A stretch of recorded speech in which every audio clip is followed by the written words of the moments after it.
Hello my tadpoles. In this episode of Let's Play, I'll be trying to create my house. It's based off Hobbit house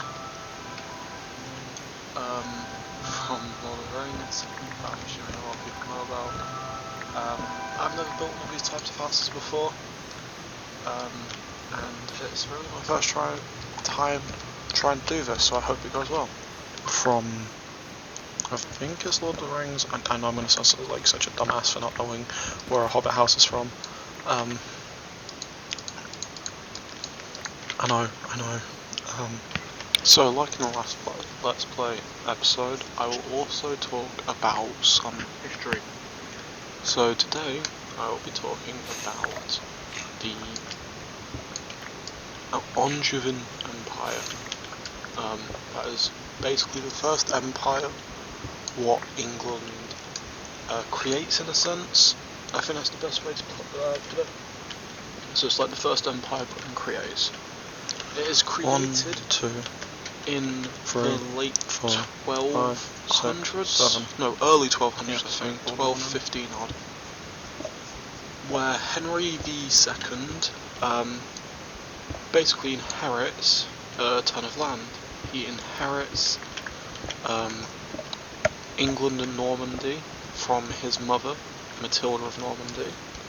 He inherits Maine and Anjou from his father Geoffrey, and he inherits that's all he inherits.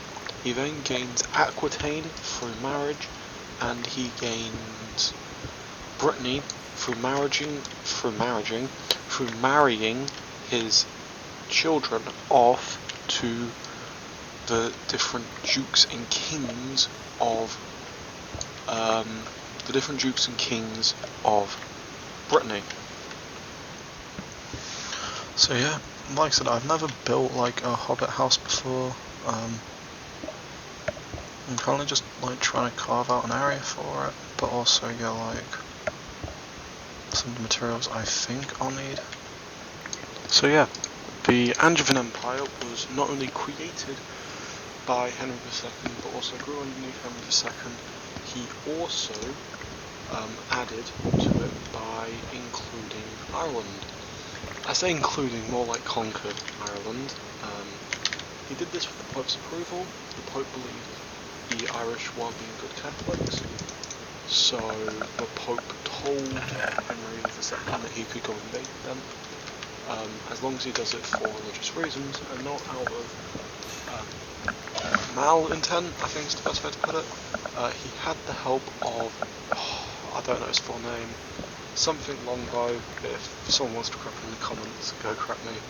And both of them conquered Ireland, basically.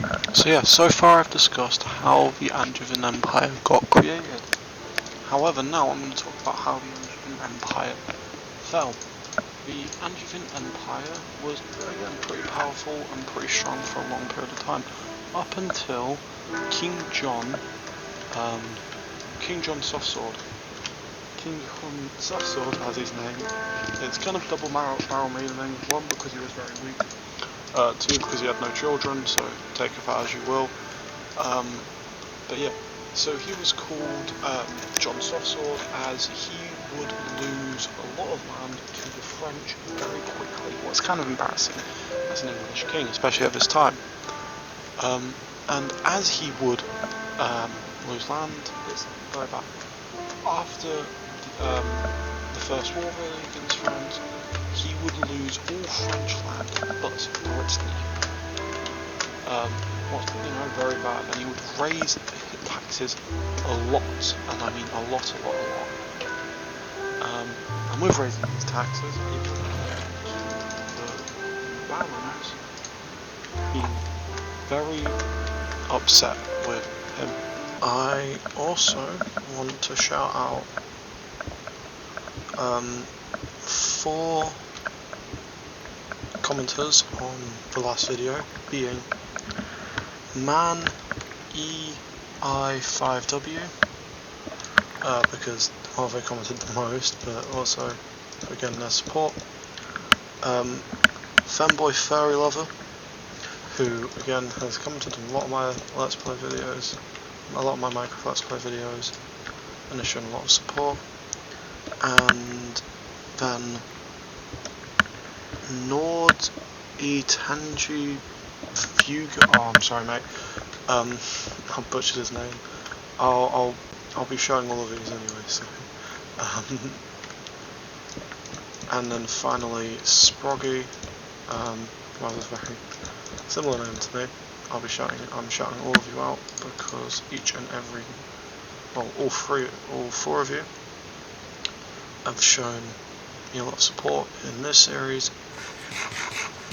So yeah, as I was saying, those Angry Barons would 30 to 40 birch fight against King John Softsword, and would end up winning. As they won, they would force King John to sign Magna Carta, the first real step towards a British democracy. I've never built something like this before, and the Parliament system as now will not only have to be advised, but will also put a limit on the King's power, the first ever limit on the King's power.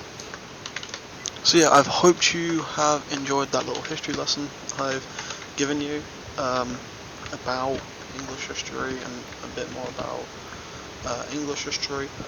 As I don't know if I've said, but if there's any questions you want me to answer for the next video, I'd be more than happy to do that, and that could be a question about anything such as the editing process,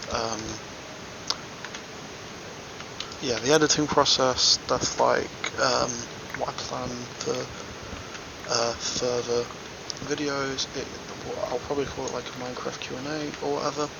So I really hope anyone who does watch this does put in a lot of quotes, comments, and I would have a lot of questions to use. If not though, it's fine. But yeah. So, just to end it, the next time I do this, I'll probably end up talking about the 100 Years' War, was, again, really big in English history actually. It leads to a lot about British identity, however, more of that will be talked about in the next episode, next time I talk about this. So yeah, I do hope that I have done the Hobbit house somewhat well. As I said before, I haven't really got much experience with like the Hobbit house, like aesthetic thing. I haven't done one of these before, and it might not be my permanent house. I might end up and probably will end up choosing / designing something else for it. But this is the first house I'll be living in, if not probably one of the last houses I'll be living in too. I say that because I don't know how long this Minecraft series will go on for, but I do hope you're enjoying. And like I said, leave any questions you've got for me, and I will do my best to answer them all, as long as they, as long as I can answer them. So, also go check out those people, or those people I've shouted out. I'm doing this so that you know that you've been seen, and I am thankful for all of your support. Will always be thankful for your support, so keep it up if you want. I'm very happy for it. So yeah, again, thank you for all your support. Hope you've enjoyed this episode of a Let's Play, and I'm leaving it on this to see, well, to ask, what do you think I can improve on with this house, and is there something I can do to make it look a bit more hobbity? As I said, I haven't watched the Hobbit movies or Lord of the Rings, so I really went off a couple quick searches I could do. So I hope I've done it some sort of justice. If I haven't, please tell me. Anyway, thank you for watching, and I will see you in the next one.